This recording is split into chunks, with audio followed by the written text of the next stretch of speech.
We're used to thinking that after an economic crisis, there is an economic upturn and that we need to adapt to new conditions and ways. Each of us hopes the crisis will not affect us or that we will be able to prepare for it. But this time, it will be different. There is no hiding from the impending collapse, even in the most developed country, even with enough money and high-paying jobs. It no longer matters whether you are a head of a company, a business owner, or a top expert. This crisis won't spare anyone. Why is there a global economic crisis today? And what awaits us in the future? Even the strongest economies in the world are experiencing an inflationary shock. The prices for all goods and services are rising sharply around the world. Inflation in the USA and Europe is now higher than in the last 40 years. What has caused such a sharp rise in inflation? During the pandemic, more than $15.5 trillion were printed in the USA and 2.5 trillion euros in Europe. This injection of money led to inflation, a reduction in the purchasing power of the population, and a price spike. In a market economy, the quantity of goods and services has to be balanced by the money supply. If there is more money, it simply devalues, and this leads to higher prices for all goods and services. In an attempt to contain inflation this year, national banks of different countries are raising interest rates. This means that in each country, the cost of all credit is becoming more expensive for both businesses and consumers. This situation is superimposed on a critical rise in global debt. In 2021, the world plunged into a debt crisis. World debt has increased by an unprecedented $77 trillion, and it amounts to 350% of global GDP. External debts of countries account for 1/3 of this debt. The main debt increase has taken place in the USA and China. In China, this has caused a mortgage crisis which has shaken the economy. 30% of mortgages are bad debts which will never be repaid. Chinese developers are demolishing entire blocks of new buildings because the utility cost of unsold flats is borne by the developers, which is unprofitable. How will rising debt and inflation affect economies of different countries? Because of rising interest rates, countries will have to pay higher interest rates on government loans. This means that our taxes, that is our money, will go not to improving our lives, social benefits, medicine, but to the International Monetary Fund, the World Bank, and other financial institutions from which our country has borrowed. The economic crisis continues to intensify because of the geopolitics that have triggered the energy crisis around the world. The world economy is going through a precipitous decline. How will this affect our lives? The economic crisis will soon lead the whole world into stagflation. What does it mean?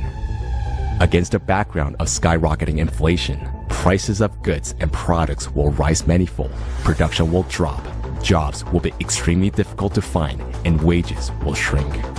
Many goods and products will become scarce, and some of them will disappear altogether. This will lead to starvation, power shortages, and fuel shortages. Today, poverty is the norm of our world. According to World Bank statistics, almost half the world's population lives on less than $5.50 a day. That's $165 a month.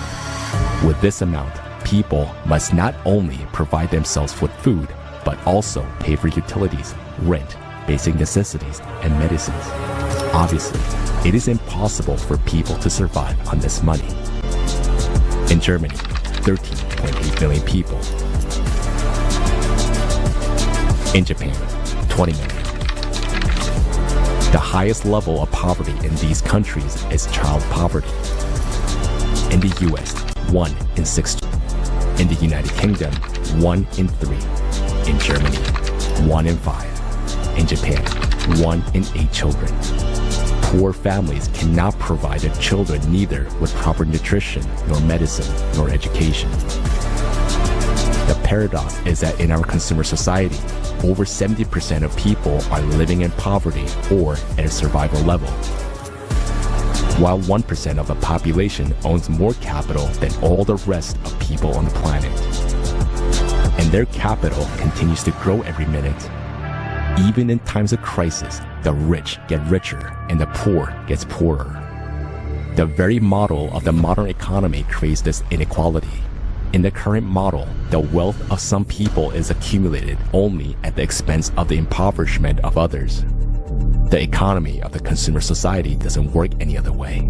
This is the essence of the modern consumerist format of society. There is enormous amount of money and resources in the world, but also an enormous number of poor people. The coming economic crisis will push billions of people around the world below the poverty line. Insecurity, turmoil, and uncertainty will be increasing in every country. Uncontrollable public unrest will begin. So what is the real cause of this global economic collapse? The real reason is the current economic system. It doesn't just drive us into crises, it creates them. It creates inequality, poverty, inflation, and instability. Nowadays, the economic system is particularly destructive as our world enters a cycle of severe climate disasters. Climate losses are rising in every country, amounting to hundreds of billions of dollars. Climate disasters are increasing exponentially. Based on our mathematical model of climate change drawn up by the international team of scientists, by 2030, global GDP will not be able to cover all losses from destructive climate cataclysms. That means that in 6 to 7 years, there will be a total collapse of the world economy. Every one of us will lose everything. We'll no longer have electricity, heating, water, housing, food, or medicines. Climate disasters will simply put an end to our habitual life. Can we prevent this catastrophic situation?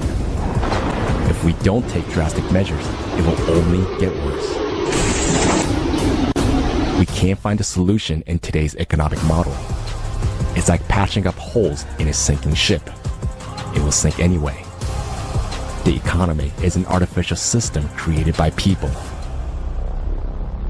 We need to change the current economic system in order to survive. We need a new model that can create stability and security for every person on Earth, a model that serves all people, not just the 1%. To find a way out of this impending collapse, experts from different economic and related fields from all over the world have come together. A model of the creative society economy has been developed with another key principle in mind: to provide security and a high standard of living for every person on Earth.